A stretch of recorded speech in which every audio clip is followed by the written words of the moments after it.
มันโตอันนี้มันมีลมมาด้วยครู สวนเลย นี่แหละมันจะทำให้เราไปนาน แตก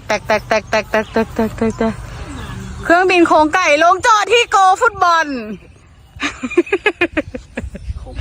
มานี่ลูกมาทางนี้ ตรงเชง มันจะไปหาต้นไม้ให้ได้มานี่ลูกมานี่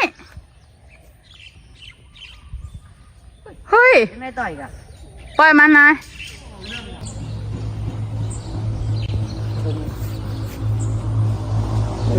ตกเร็วเว้ย